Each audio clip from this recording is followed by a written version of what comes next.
Study with fun ক্লাসরুমে তোমাদের সকলকে স্বাগত। আমি তোমাদের মৌমিতা আন্টি। আমরা পড়ছিলাম বাংলা বানান। বাংলা বানান সম্পর্কে আমাদের ছোট্ট একটু ধারণা হয়েছে। ধারণাটা কি? ধারণাটা হচ্ছে সংস্কৃত উচ্চারণে হর্ষই এবং দীর্ঘয়ের মধ্যে প্রভেদ আছে, কিন্তু বাংলা উচ্চারণের ক্ষেত্রে হর্ষইকার আর দীর্ঘয়কারের মধ্যে কোনো পার্থক্য নেই। কিরকম? এর উদাহরণ কেমন? নদী। নদী কথাটাতে যেমন আমরা দীর্ঘইকারের ব্যবহার করি, কিন্তু নদীর উচ্চারণ আর যদিতে হর্ষই ব্যবহার হয়, কিন্তু যদির উচ্চারণ একই। কিন্তু সংস্কৃত ক্ষেত্রে নদী কথাটাতে উচ্চারণ হবে নদী, কিন্তু আমরা কখনো নদী বলি না, আমরা বলি নদী। আবার হর্ষ আর দীর্ঘ উচ্চারণ বাংলা ক্ষেত্রে একই। কিভাবে? যেমন আমরা বলি উষা। আমরা যখন উষা বলি তখন হর্ষই, আমাদের উচ্চারণ শুনে মনে হয় হর্ষ, কিন্তু কথাটা হচ্ছে উষা, আমরা সেরকম ভাবে উচ্চারণ করি না, আমরা উষা বলি। আবার রিকার আর রিকারের, মানে রি আর রিকারের মধ্যে বাংলা উচ্চারণে রি আর রফলার মতো ব্যবহার হয়ে যায়। এগুলো উচ্চারণের মিস্টেক হয় আমাদের। এইভাবেই বাংলা বানানটা ভুল হয়ে যায়।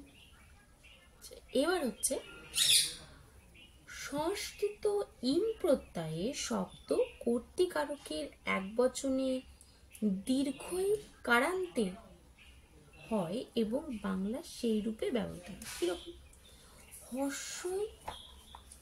হর্ষইকার ইন প্রত্যয়ান্তর শব্দ। কিরকম? অভিমুখীন। এটা যখন কর্তাকারকের এক বচন হয় তখন কি হলো? অভিমুখী। মানে মুখিনটা হয়ে গেল মুখী, মুখিন হয়ে গেল মুখী। আবার কি হলো? আততায়ীন হয়ে গেল আততায়ী। এখানে দেখো হর্ষি আর এই যে নয় যে নিচে অনিশ্বর আছে, মানে অনিশ্বর আছে, মানে ন অ হবে না, শুধু ন। সেই ক্ষেত্রে এটা একসাথে যুক্ত হয়ে কি হচ্ছে? দীর্ঘিকার হয়ে যাচ্ছে। আবার সসীন কথাটা কি হচ্ছে? শশী। সহযোগী। মন্ত্রিন, আমরা কি বলছি? মন্ত্রী। প্রত্যেকটা ক্ষেত্রে যে হর্ষিকারটা আর নটা যুক্ত হয়ে কি হচ্ছে? দীর্ঘিকার। যখন সমাসবদ্ধ হয় বা সংস্কৃত প্রত্যয় যুক্ত হয় তখন শব্দের শেষে দীর্ঘই আভার হর্ষইতে পরিণত হয়। সমাসবদ্ধ হয় মানে যুক্ত হয়। কিরকম হচ্ছে? যেমন শশীন কথাটা কি হচ্ছে? শশী। তার সাথে শশী যখন আবার একটা শব্দ যুক্ত হচ্ছে, যেমন ভূষণ, কথাটা কি হচ্ছে? শশী ভূষণ। দেখো শশীতে দীর্ঘিকার ছিল, কিন্তু সমাজবদ্ধ হবার পরে শশী কথাটায় হর্ষিকার চলে এসছে, শশী ভূষণ। তেমন মন্ত্রী থেকে হয়েছে মন্ত্রী। আবার তার সাথে যখন সভা যুক্ত হচ্ছে তখন হচ্ছে মন্ত্রী সভা। মন্ত্রীতে দেখো হর্ষিকার হয়ে গেছে। সহযোগী থেকে হয়েছে সহযোগী, আর তার সাথে যখন তা যোগ হচ্ছে তখন কথাটা কি হচ্ছে?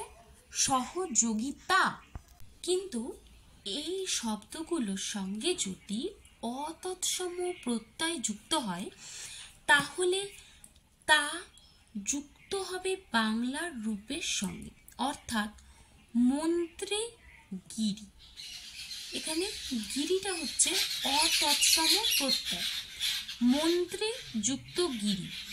কিন্তু তখন মন্ত্রীগিরিতে মানে হর্ষিকার হবে না, মন্ত্রী কিন্তু দীর্ঘিকার দিয়ে থাকবে। ঘটনাটা কি হলো? এর আগে কি হয়েছিল? এর আগে যখন শব্দগুলো সমাসবদ্ধ হচ্ছিল, মানে সংস্কৃত প্রত্যয়যুক্ত হচ্ছিল, তখন জিনিসটা কি হচ্ছিল? জিনিসটা দীর্ঘিকার থেকে হস্যিকারে পরিণত হচ্ছিল।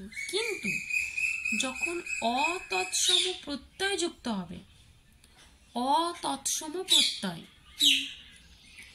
তখন জিনিসটা দীর্ঘিকারই থাকবে, হস্যিকার হবে না।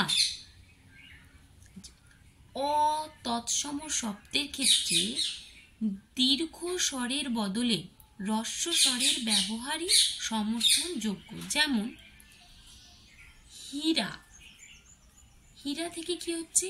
হিরে। হীরা কথাটা আলাদা, মন্ত্রী কথাটা কিন্তু আলাদা। হিরে থেকে হচ্ছে, হীরা থেকে হচ্ছে হিরে। আবার সংস্কৃততে আমরা কি বলি? পক্ষী। পক্ষী থেকে কথাটা কি হচ্ছে? পাখি। পক্ষীতে দীর্ঘি, কিন্তু পাখিতে হস্যি। ধুলি, ধুলি হচ্ছে তৎসম শব্দ। ধুলি থেকে কি হচ্ছে? ধুলা। ধুলি থেকে ধুলা। ধুলো হচ্ছে অতৎসম শব্দ। ধুলা বা ধুলে না ডাল খাবে, বা তুমি কি খাবে, হ্যাঁ না। এখানে ধরো দুটো বাক্য আছে, তুমি কি খাবে আর তুমি কি খাবে।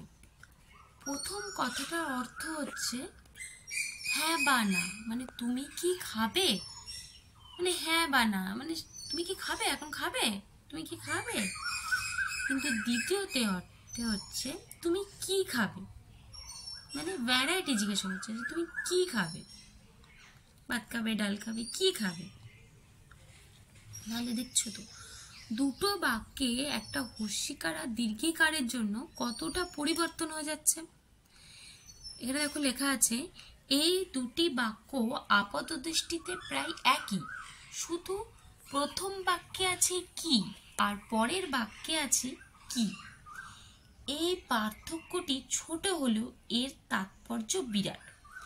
প্রথম প্রশ্নের উত্তর হ্যাঁ বা না এর অর্থাৎ সে খাবে বা সে খাবে না।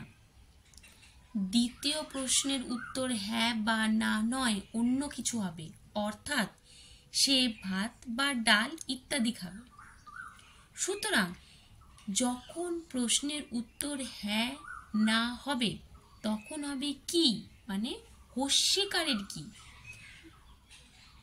আর যখন প্রশ্নের উত্তর হ্যাঁ না ছাড়া অন্য কিছু হবে তখন হবে কয় দীর্ঘি কি। এই কারণে কিভাবে, কি রকম, কি জন্য হবে। তাছাড়া বিস্ময়, আবেগ ইত্যাদি বোঝাতেও দীর্ঘইকার ব্যবহৃত হতে পারে। যেমন কি দারুণ খেললো, মানে কি সুন্দর খেললো। বুঝতে পারছো? আচ্ছা, আজ এই পর্যন্তই থাক। আমার এই পড়ানোতে যদি কোনো অসুবিধা থাকে তোমরা অবশ্যই জানাবা। আর আমার এই পেজটাকে লাইক, সাবস্ক্রাইব অ্যান্ড ফলো করো, আর শেয়ার অবশ্যই করো। Thank you.